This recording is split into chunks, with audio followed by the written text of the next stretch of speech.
As the Captain Marvel world premiere starts, Rotten Tomatoes has finally realised that they did not actually hide the want-to-see score from Captain Marvel, and they've actually gotten around to removing it from their website.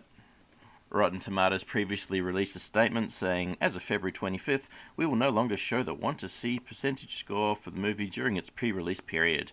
Why, you might ask? We found that the want-to-see percentage score is oftentimes confused with the audience score percentage number. I think most sensible people would agree that the Rotten Tomatoes want-to-see score was removed, or at least sort of removed, from their website to protect the opening box office for Captain Marvel.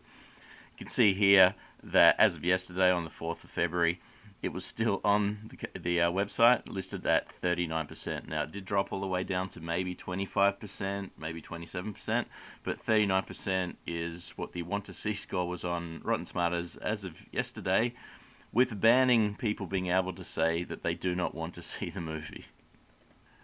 So we can reconstitute the score to see where it's at, and it's still sitting at about 39%. So in the time in which they've stopped displaying the official score, quote unquote, it still hasn't moved much. And the main reason for that is because there just isn't any support for people wanting to see the film compared to a lot of other similar films.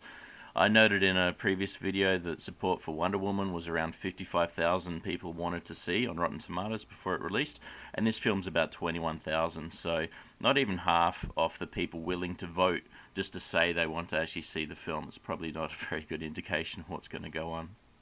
The want-to-sees, or the likes that you can still see on the Rotten Tomatoes webpage, have flattened out a lot because of the low demand, a low number of people wanting to actually vote, and probably a lot of the spike in the likes was due to people trying to brigade the massive amount of dislikes. So once it was impossible to say that you do not want to see the film, and you can see it here represented by the flat bar where you can no longer vote that way, but once that was actually changed so you can no longer say I don't want to see the film, it looks like the people that wanted to see the film has died down a bit.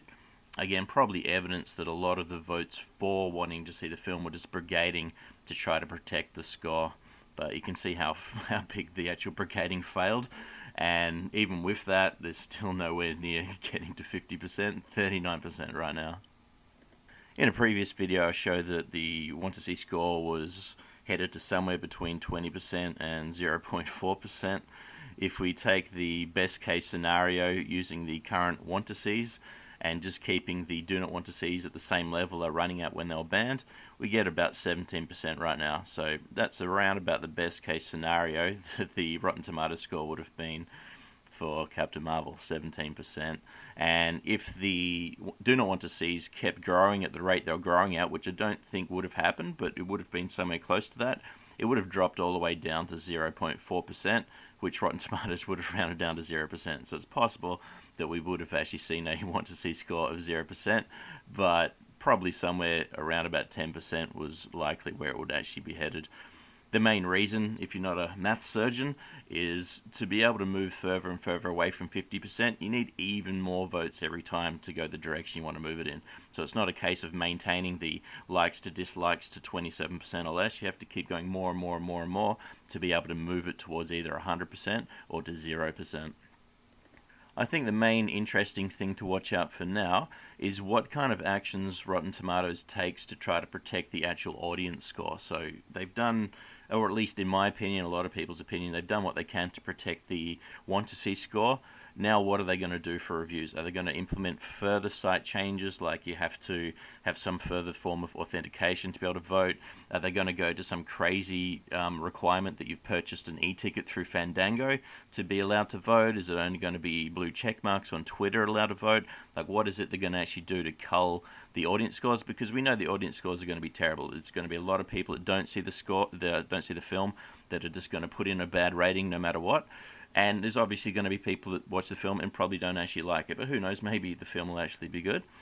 But now that the world premiere's happened, and I think the first release for general audiences is around about 24 hours away, we'll start getting real actual reviewers. And what can Rotten Tomatoes do to hide these from the general public? We shall see. Thanks for watching. I'll catch you next time.